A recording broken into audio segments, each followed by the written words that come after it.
Assalamualaikum warahmatullahi wabarakatuh. Pada kesempatan kali ini saya akan mempresentasikan tentang prosedur berperkara di pengadilan agama. Langsung saja, sebelum kita ke prosedur berperkara di pengadilan agama, kita harus mengetahui definisi tentang peradilan agama. Peradilan agama adalah suatu kewenangan lembaga untuk menyelesaikan perkara di bidang agama Islam demi tegaknya hukum negara dan keadilan. Terus dalam ilmu fikih itu terdapat 3 alternatif pembentukan lembaga peradilan.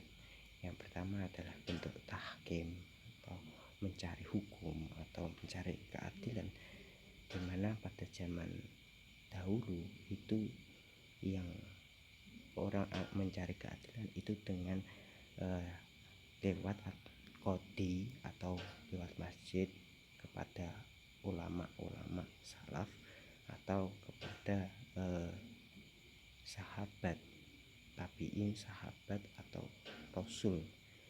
Ya rasul, ya Rasulullah ini yang dijadikan acuan hakim pada zaman. Terus yang kedua adalah bentuk tauliyah min ahli hal wal aqd.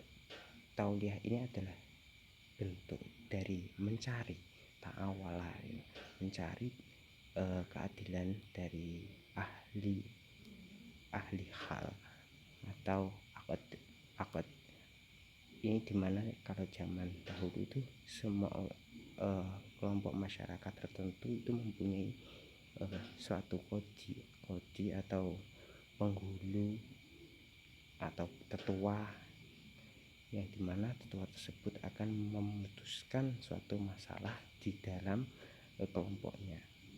Itu seperti penghulu adat itu ya, seperti itu.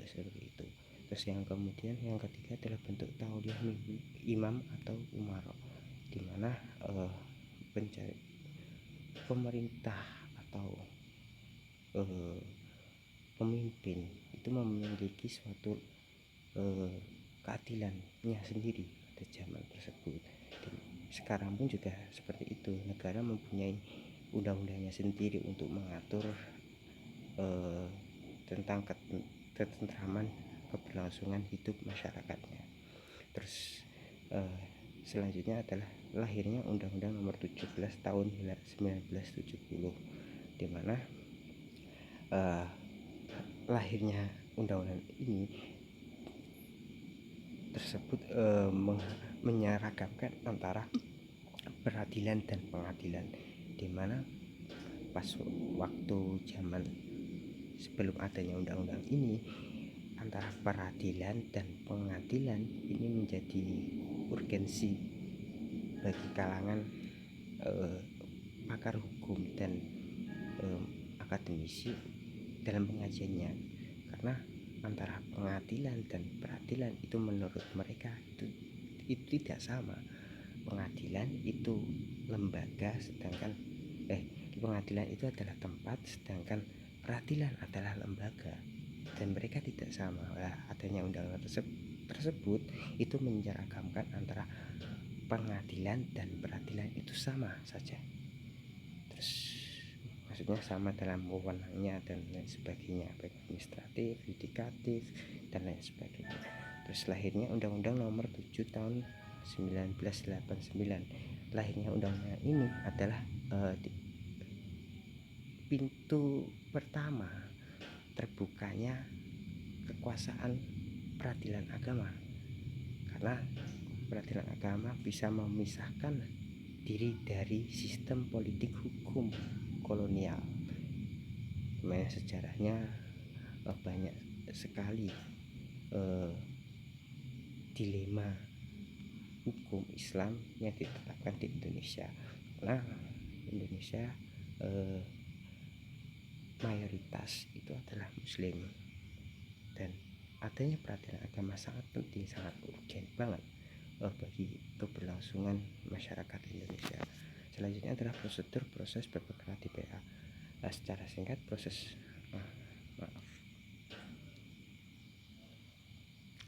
secara singkat, proses administrasi pengadilan agama itu pertama adalah suatu penggugat atau pemohon itu harus menyerahkan atau mengajukan perkara tersebut baik secara tulisan maupun lisan kepada panitra meja 1 dengan disertai membawa identitas diri baik KTP, KK maupun KTP, KK, SIM dan lain sebagainya yang diperlukan.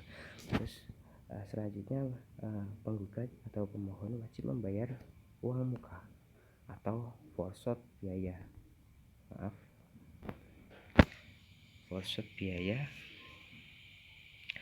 Terus selanjutnya adalah panitra mendaftarkan perkara tersebut kepada bagian perkara, yaitu panitra meja 2, yang dimana setelah daftarkan tersebut akan dikeluarkan buku register perkaranya dan diberikan kepada ketua pengadilan agama setempat. Setelah didaftarkan, ada nomor registernya keluar, nanti akan ada tanggal ketentuan sidang. Nanti akan ada ketentuan sidangnya tanggal berapa. Terus setelah itu surat gugatan tersebut diserahkan kepada pengadilan agama dan diperiksa oleh panitra dan diserahkan kepada hakim. Dan hakim tersebut nanti akan melakukan musyawarah untuk menentukan hari sidangnya. Terus nanti para hakim akan menunjuk siapa yang akan menjadi hakim dalam persidangan tersebut. Terus nanti setelah itu panitra akan memanggil sang penggugat atau pemohon tersebut untuk menghadiri sidang, dan setelah semua itu dilalui maka nanti akan ada bagian administrasi pencatatan berita acara persidangan tersebut. Ini tugas panitra 2, panitra muda. Terus selanjutnya adalah pengajuan perkara di kepanitraan. Ini adalah satu proses di mana gugatan tersebut atau permohonan tersebut nanti akan diserahkan kepada panitra meja 1. Meja 1 ini akan membimbing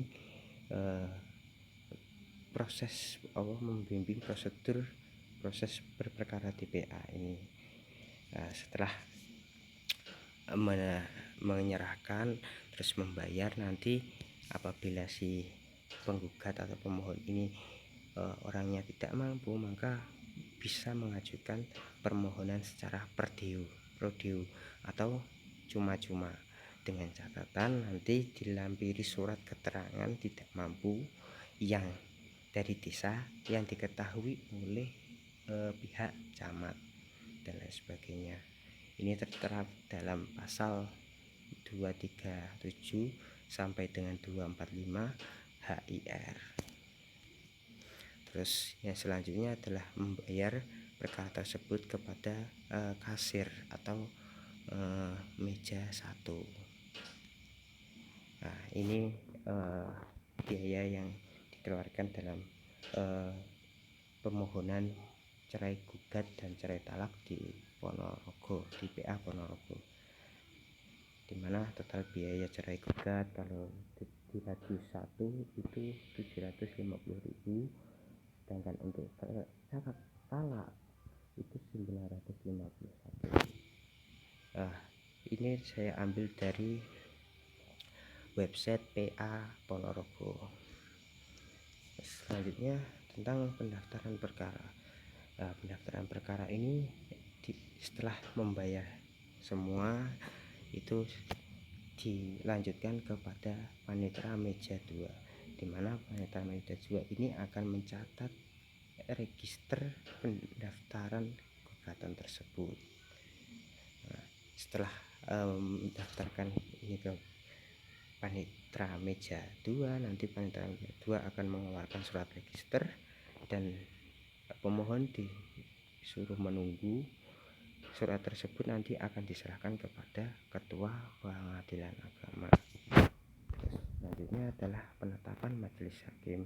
Ini adalah musyawarah majelis hakim yang ada di PA sesuai ketentuan pasal 93 UU PA dan pasal 121 HIR. Paling lambat itu 7 hari setelah berkas diterima oleh ketua majelis hakim atau majelis hakim di PA.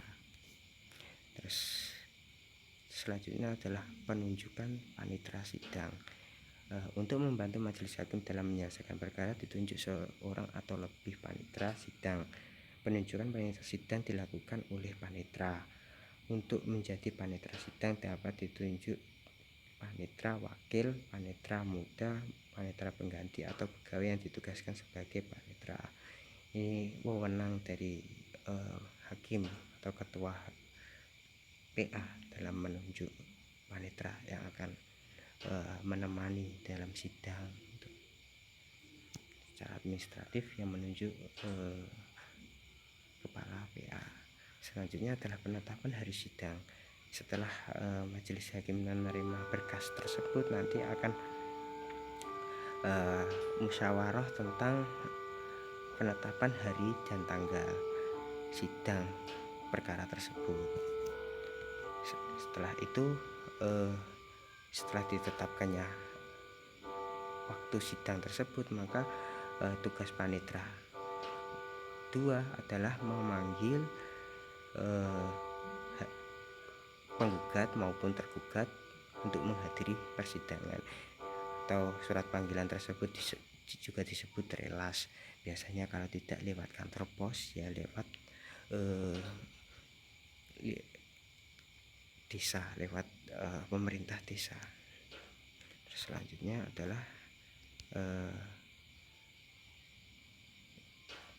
berita acara yang ada di PA tersebut. Nanti akan itu tugasnya panitera meja 3 dalam menyusun berita acara tentang proses berperkara tersebut.